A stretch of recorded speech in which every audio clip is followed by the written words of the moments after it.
जय श्री राम दोस्तों, स्वागत है आपका वॉक पे चर्चा में। ये कॉकरोचों के प्रोटेस्ट को मैं एवेल्यूएट कर रहा था। केजरीवाल के प्रोटेस्ट से तो 2012-13 में हुए थे। एटलीस्ट वो दिखने में ऑनेस्ट थे।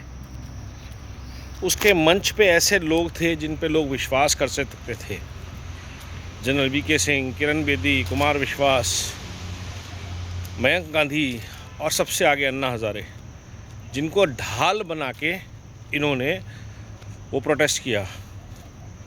कॉकरोचों को अब तक शायद यही नहीं समझ में आ रहा है कि उनका मुद्दा क्या है। पर्सनल अटैक्स कर रहे हैं, मोदी जी की फैमिली इनको गाली देना, चलो वो तो सह लेते हैं, मोदी जी कुछ नहीं कहते। भ्रष्टाचार या नीट, वो मुद्दे कहीं पीछे रह गए। ये नीट का एग्ज़ाम देने वालों नहीं, नीट पीने वालों का मुद्दा ज़्यादा लग रहा है, प्रोटेस्ट ज़्यादा लग रहा है। इनको अपने गुरु से कुछ सीखना चाहिए। एटलीस्ट मुद्दों पे तो रहो। हिम्मत है तो सबके नाम लो, जो जो भ्रष्ट हैं, जिन्होंने देश को बर्बाद किया है, किसी भी पार्टी के हो, किसी भी राज्य में हो। अगर आप मुद्दों पे नहीं रहेंगे तो जो थोड़ी बहुत उम्मीद भारत में जागती है ऐसे प्रोटेस्ट से, वो ख़त्म हो जाती है और यूथ और फ्रस्ट्रेट होता है, जेनजी और फ्रस्ट्रेट होता है। जेनजी तो खैर है ही नहीं यहाँ पे प्रोटेस्ट में। जितने भी लोग दिखे हैं वो 24, 25, 26 साल के हैं, या तो बेरोज़गार हैं या फ्रस्ट्रेटेड हैं, और कई तो अंकल आंटियाँ भी हैं 35, 35, 50, 50 साल के, जो सिर्फ फ्रस्ट्रेटेड लोग हैं कि सरकार गिर जानी चाहिए। गालियाँ दे रहे हैं एक दूसरे को, लोगों को। फिर आप LGBTQ का मुद्दा भी ले आए, फिर आप राज्यों के मुद्दे भी ले आए, उमर खालिद भी ले आए बीच में। तो मुद्दा क्या था जिसके साथ आए थे? मुद्दा था जेनजी के लिए एग्जामिनेशन का प्रोसेस स्ट्रीमलाइन करने का। उस मुद्दे को लेकर आप क्या कर रहे हैं? CUT के एग्ज़ाम तो, ये नीट के एग्ज़ाम तो हो गए, कहीं कोई प्रॉब्लम नहीं हुई इस बार, कोई पेपर लीक नहीं हुआ, क्योंकि सरकार ने एक्शन लिया। तो आप जिन मुद्दों को लेकर आते हैं, अगर उनका समाधान हो जाता है तो फिर प्रोटेस्ट की वजह क्या रह जाती है? अब आप बोल रहे हैं धर्मेंद्र प्रधान का इस्तीफा। धर्मेंद्र प्रधान पेपर बना रहा था, लीक कर रहा था, पकड़ा गया, उसका कोई रिश्तेदार पकड़ा गया। तो ये जो मुद्दों से ध्यान हट के व्यक्तियों पे चला जाता है, ये सबसे बड़ी समस्या है। जब आप मुद्दों पे ध्यान रखते हैं तो आपको ध्यान रखना पड़ता है कि हर स्टेट में भ्रष्टाचार हो रहा है।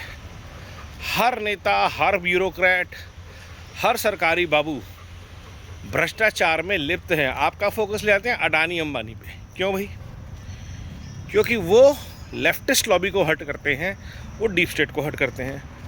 आप ये भ्रष्टाचार की बात नहीं करते कि ये चीज़ें हो क्यों रही हैं, किस अफसर ने साइन किए थे, किस नेता ने उसको अप्रूव किया था, उसकी बात कीजिए। मालवीय नगर में आग लगी, किसने जाके फायर डिपार्टमेंट के उस भ्रष्ट या MCD के भ्रष्ट अफसरों के नाम लिए? किसने जाके वो फाइल चेक करी? या कहीं भी लगी आग, UP में लगी।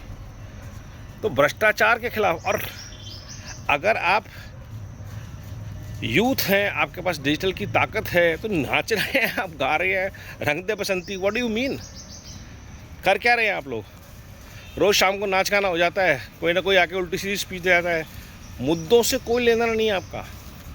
अगर आपको उठाना है तो पूरे देश में जितने लोग, नेता, ब्यूरोक्रेट्स भ्रष्ट हैं, उन सब की एसेट्स डिक्लेयर्ड है।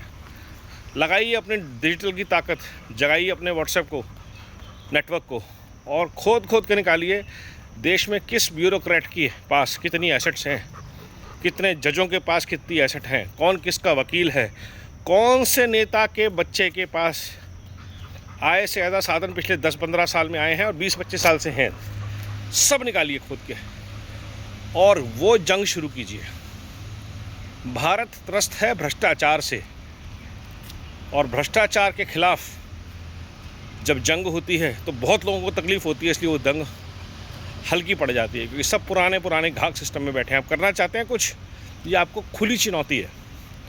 मुद्दों पे रहिए, व्यक्तियों पे मत जाइए, मुद्दों पे रहिए, और मुद्दों से रिलेटेड बात कीजिए कि किस व्यक्ति ने कौन सा प्रोजेक्ट पास किया जिसमें भ्रष्टाचार हुआ, जिसमें गलत काम हुआ। जंगल नहीं हटने चाहिए, पानी। भैया डेवलपमेंट अगर 140 करोड़ लोगों को चाहिए, जैसा मोदी जी ने उस दिन बोला, या तो आप भूल जाइए आपको बिजली पानी चाहिए, और बिजली पानी चाहिए तो डैम भी चाहिए, सोलर पावर प्लांट भी बनने हैं, ज़मीनें भी जाएंगी, हाईवे भी बनेंगे, प्रोग्रेस चाहिए, जॉब चाहिए। तो घर बैठे तो सरकार देगी नहीं। सरकार कहाँ से देती है सरकारी नौकरी? सरकारी नौकरी का बहुत शौक़ है लोगों को। आज दुनिया में फैक्ट्रीज़ बन रही हैं जो डार्क फैक्ट्रीज़ है, लाखों करोड़ों प्रोडक्ट बना रहे हैं, लेकिन एक आदमी काम नहीं करता, क्योंकि ऑटोमेशन आ रही है। और सरकारी विभागों में नौकरी चाहिए आपको, तो पूरे देश में से सबको सरकारी नौकरी दे देते हैं। 20 करोड़ सरकारी नौकरियां कर दो, बात ही खत्म हो जाती है। तो बेवकूफ़ों की बातें मत कीजिए, मुद्दों पे रहिए। और असली मुद्दा है भ्रष्टाचार, जिससे केजरीवाल शुरू हुआ था, भ्रष्ट लोगों के साथ मिल गया आपका गुरु। बट आज भी अगर आप में थोड़ी बहुत सच्चाई है तो दोबारा से युद्ध शुरू कीजिए भ्रष्टाचार के विरुद्ध। वहीं से पॉल्यूशन, वहीं से बेरोज़गारी, वहीं से कोचिंग कल्चर, वहीं से प्राइवेट यूनिवर्सिटीज़, सब वहीं से प्राइवेट हॉस्पिटल, सारे रास्ते वहीं से जुड़े हुए हैं। अगर है हिम्मत तो उठाइए अपनी आवाज़। नमो भारत, वंदे मातरम, जय हिंद।